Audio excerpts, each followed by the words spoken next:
Good afternoon. This is Ezekiel Ojo on Moment of Empowerment. Today, by the grace of God, we are going to be looking at a topic called Be Careful What You Ask For. Be careful what you ask for. Sometimes in life, men don't know what they want. Sometimes we think we know what we want, but the truth is we don't actually know what we want. What really do you want from God whenever you approach Him in prayers? Jesus Christ, in teaching His disciples how to pray, in Matthew chapter 6, from verse 10, said, Thy kingdom come, thy will be done in earth as it is in heaven. How many Christians are truly desirous of God's will rather than their own will when praying to God? Many times God's will may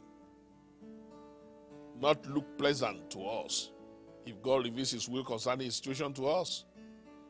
But at the end of the day, His will is still a perfect will. In 1 Samuel chapter 8 from verse 5 to 7, 1 Samuel chapter 8 from verse 5 to 7, the Bible says, the children of Israel obviously got tired of God's choices for them in leadership, and they rather prefer to have a king like other nations. They got tired.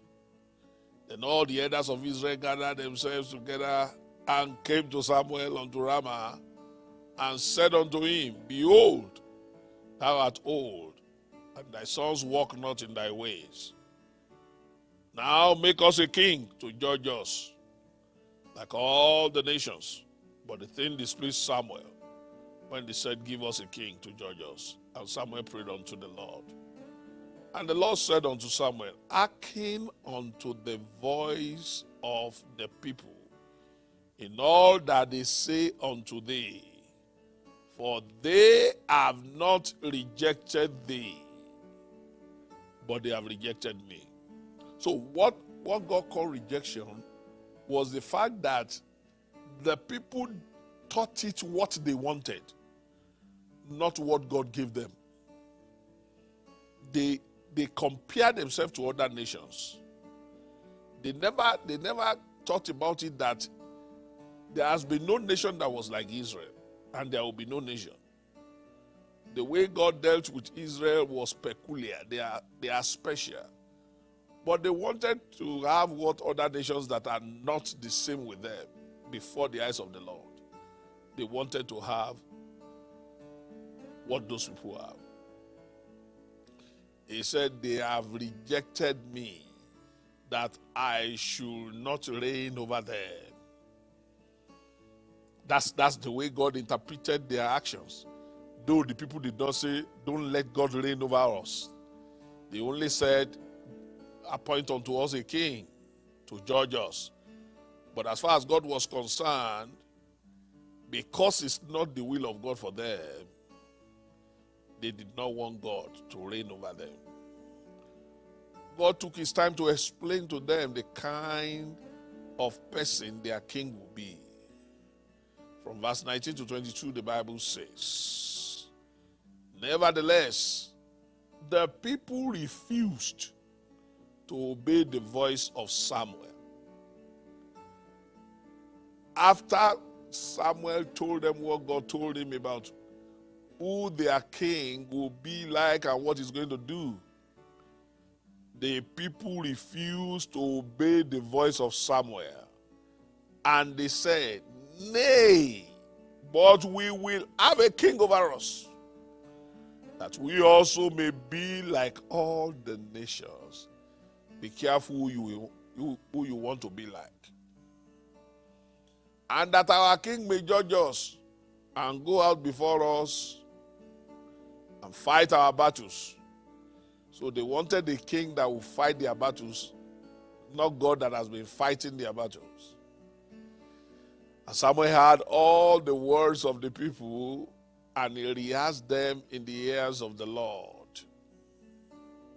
And the Lord said to Samuel, Hearken unto their voice, and make them a king. And And Samuel said unto the men of Israel, Go ye every man unto his city. So how did he go after them? The reign of Saul was terrible in Israel. It was characterized by the highest level of ungodliness, and the people suffered, and they suffered under him. In 1 Samuel chapter 31 from verse 1 to 6, Saul ended his life terribly. Now the Philistines fought against Israel, and the men of Israel fled from before the Philistines, fell down slain in Mount Gilboa. The Philistines followed hard upon Saul and upon his sons, and the Philistines slew Jonathan and Abinadab and Malchishua, Saul's sons. The battle went Saul against Saul, and the Archers hit him, and he was sore wounded of the Archers. Then said Saul unto his armor-bearer, Draw thy sword, and thrust me through their weight, lest this uncircumcised come and thrust me through and abuse me. But his armor-bearer would not, for he was so afraid. Therefore Saul took a sword and fell upon it. And when his armor-bearer saw that Saul was dead, he fell likewise upon his sword and died with him. So Saul died, and his 3 sons, his armor-bearer, and all his men, same day together. Be careful what you ask for.